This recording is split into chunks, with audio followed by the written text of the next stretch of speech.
Hello, everyone. I'm Tanya Rivero. Thank you for joining us here on CBSN.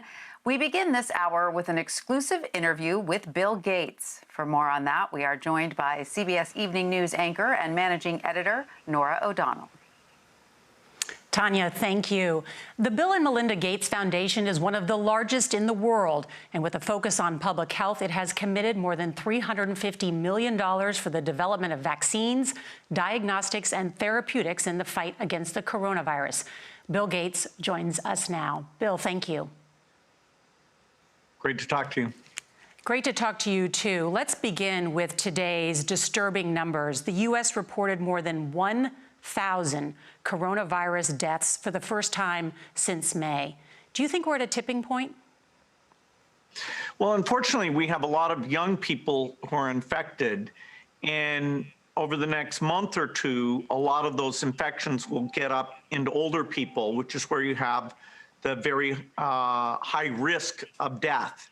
And so it's kind of a race. The innovations in therapeutics are reducing the death rate, while this infection surge, which is really unique to the U.S., will get into the older population and drive that death rate up.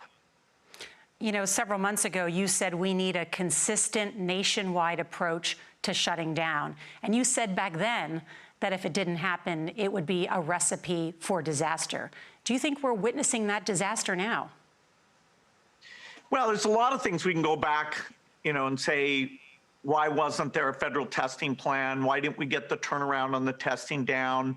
Why aren't we getting the tests out to low-income minority communities? Serious mistakes were made, some of which are because we didn't understand the virus very well. The understanding about the importance of masks came later than we wish it had. And then the U.S. had the lowest compliance with mask use of any country, didn't have the leadership message there. So, yes, we have a lot of regrets, but, we do have innovations in the pipeline that should reduce the death rate and, eventually, by the end of next year, get us out of this terrible situation.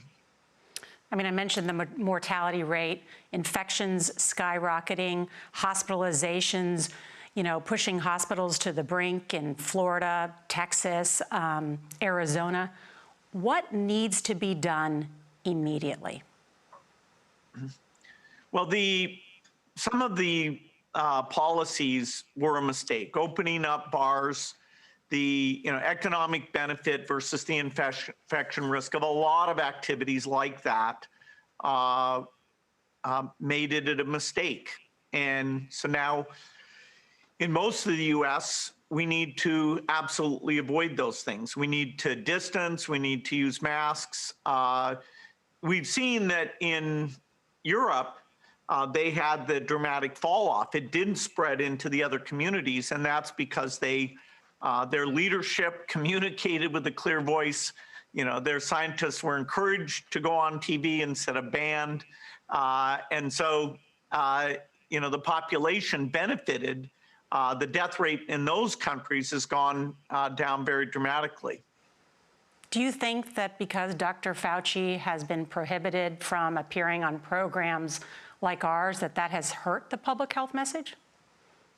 Well, just the idea that the CDC isn't being heard from and that Fauci's being limited, you never would have predicted that.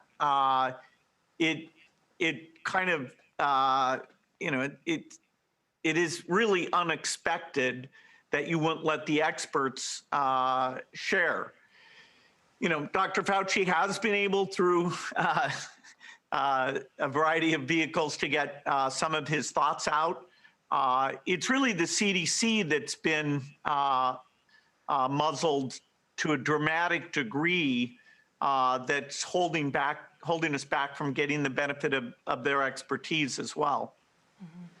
Mm-hmm. As a mom, I hear a lot about this. We have parents, we have teachers, we have schools all in the midst of this decision about how to get kids safely back into the classroom or whether to learn totally online. So let me ask you, for the 60 million children in America, how can we do it safely? Well, fortunately, the actual number of young people who get sick is pretty modest.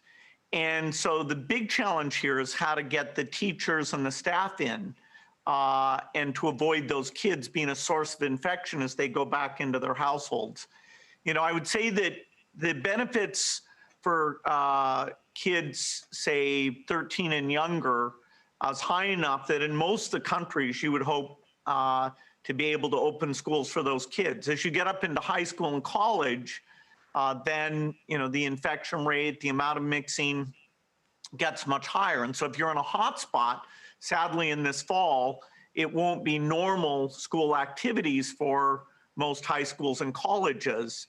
By fall 2021, which is a long time from now, I think we'll have things under control enough. But the entire academic year, this next academic year, does hang in the balance on top of the learning deficits we have coming out of last year. So I'd put that after the deaths as the next biggest cost, and one that people are having a tough time coming up with the right trade-offs now because of the lack of clear messaging. Mm-hmm. I mean, how important do you think it is that kids return to school? It's extremely important. And so, no one should think that, this is totally a political thing where it's black and white. You want the staff to feel safe, that you're taking measures on their behalf, particularly if they're older than 65. But you want the learning to resume. And sadly, the suburban and private schools are much better at doing the online learning, where you're only coming into the classroom part of the time or none of the time. Whereas the inner city, where we've always had worse educational outcomes, and that's where low-income and minority children are concentrated, they don't have the internet access or the teachers' resources to go online. And so, we should favor younger kids. We should favor the inner city. We want to not have this be a dramatic increase in that educational gap. But Bill, where is that discussion coming from? Where is the discussion to help public schools by saying, you know what, let's split the students up. We'll bring in group A, a few days, group B the next few days. Let's give all of the kids someone fun to give all the kids and teachers medical masks.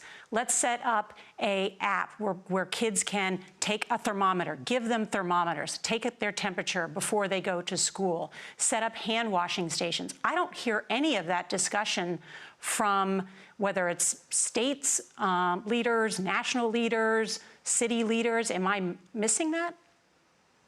Well, yeah, we're kind of stuck on the open them up completely versus, hey, if there's any risk, I don't want to go work there. And, those are two extreme positions. So the nuance of going part of the time, favoring the inner city, favoring the younger kids, having the policies in hotspots be more restrictive than in places that have gotten further along.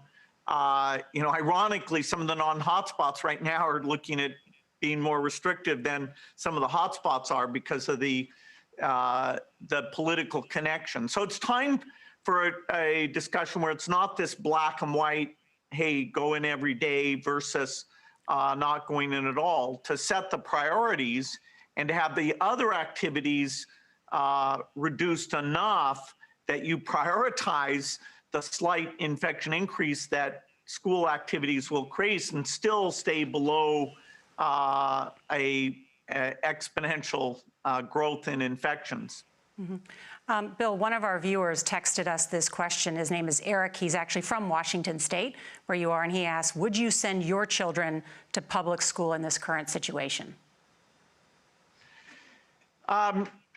If a school is being careful, then yes. Now, if they live in a multi-generational household, where you have old people that they're exposed to, you have to look how hard would it be for you to reduce the, grandparents' exposure to those kids. If you live in a single generational household and you have a school that's being careful, then I do think it's reasonable to say, my kid can get that, the educational opportunity, particularly as the kids are younger.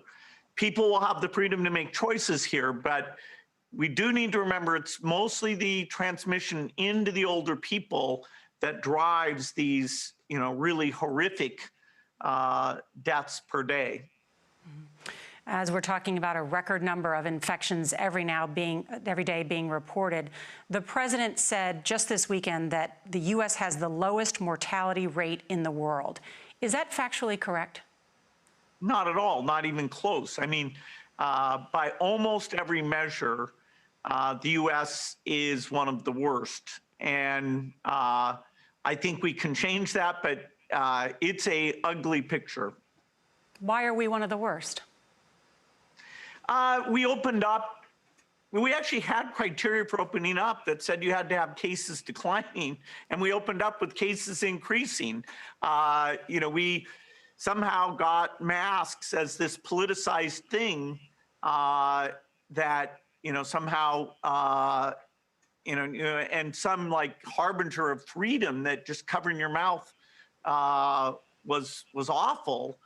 And, so hey, now we can move forward. Now we have the president saying that he hears from some people that it's good to wear a mask. And so let's run with that and try to get compliance levels up to something like the European level. I want to turn now to the race for a cure. We've seen a lot of promising news this week on the vaccine front.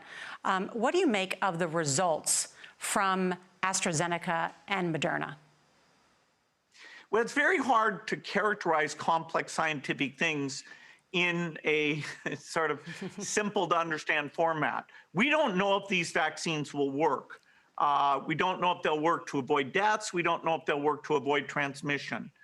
That's why we're working on so many first-generation vaccines and a whole bunch of second-generation vaccines that, although they'll take more time, they are more likely to be extremely effective. It's great the U.S. government has been willing to fund vaccine manufacturers. Our foundation is partnered with them on that. That's something in my regular phone calls with Dr. Fauci, we update each other on, okay, how are we working with various companies? Which ones do we think we need to add to the mix there? What is the scalability going to be so that not just the U.S., but the entire world gets the vaccine? So yes, I am very hopeful in innovations in both therapeutics and vaccines. The advanced therapeutics will come first, but in 2021, probably in the first half, we're going to get some good vaccine tools, and that'll be a big milestone. So next week marks a huge milestone.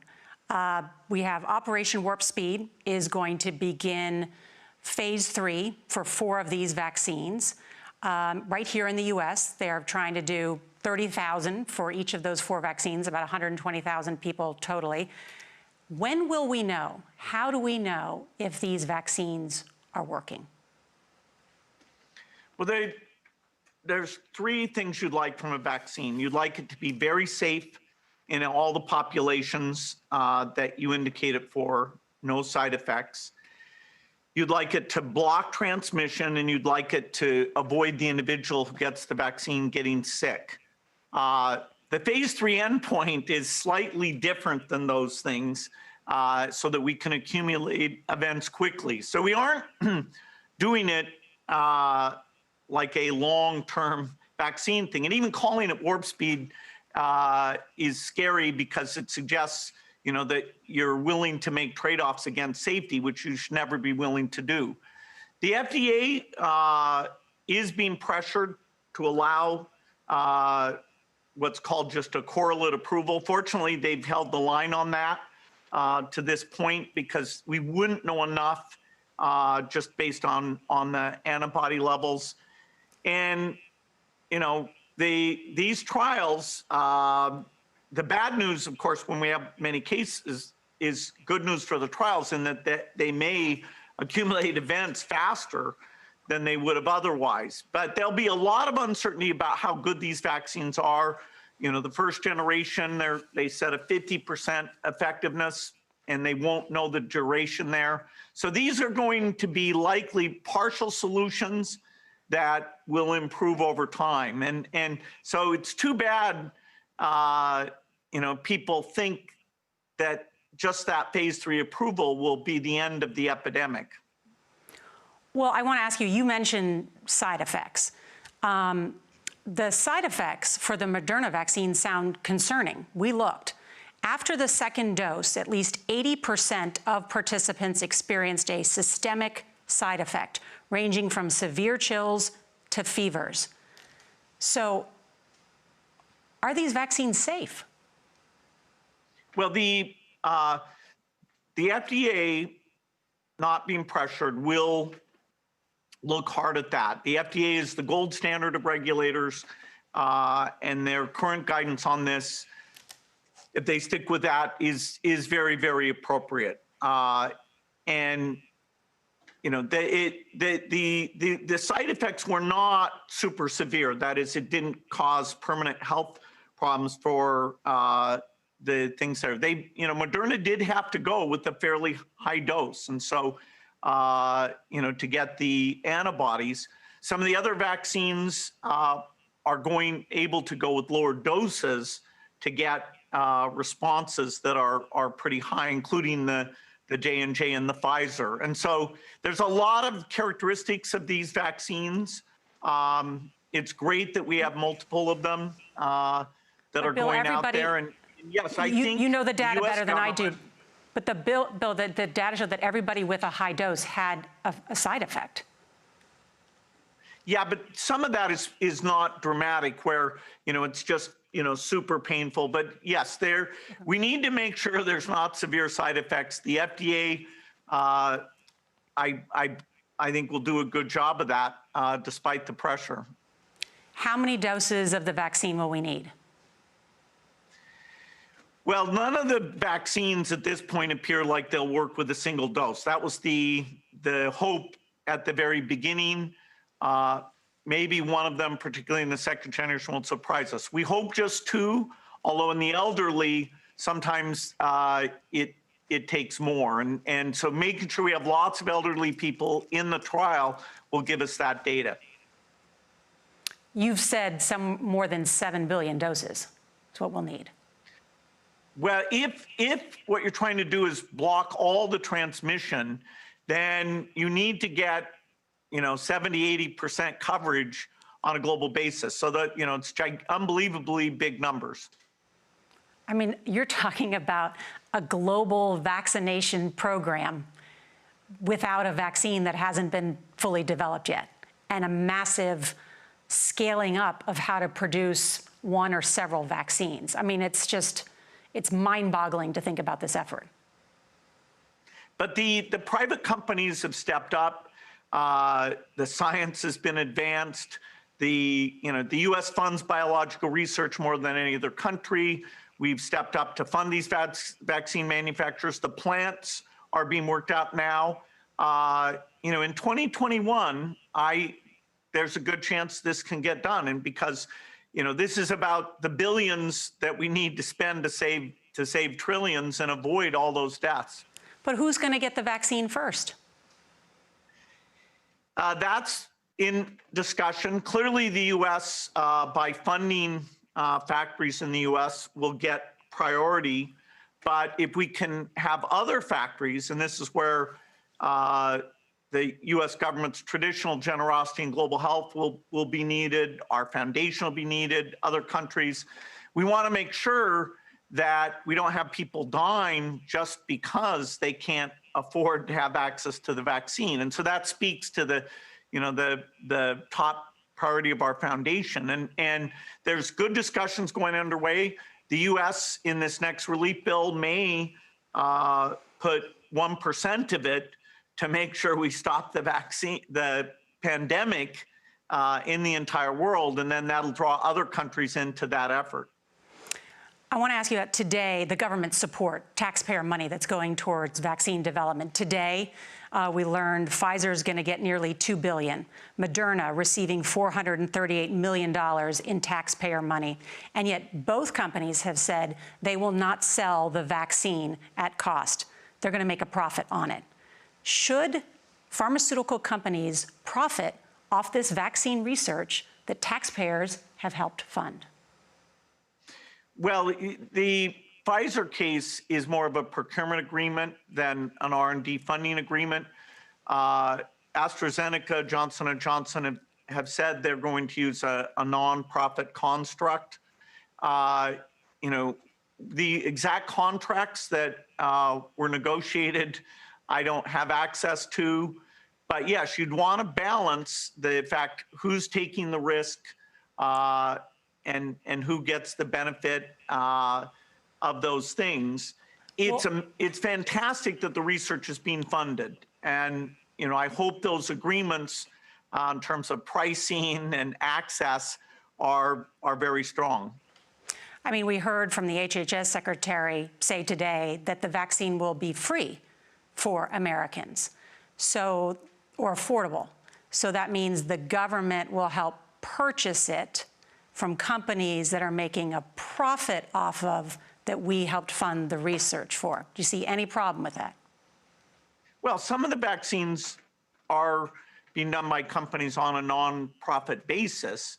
A few have decided, you know, otherwise. And so if you have equivalent vaccines, you know, the one that's the cheapest will be the one that we go with. And we may have, you know, many choices here that some of which look like, you know, the production costs will be quite low. So I do honestly think both in therapeutics and in vaccines we'll end up that it'll be a very clear deal what should be purchased, and that'll be worked out.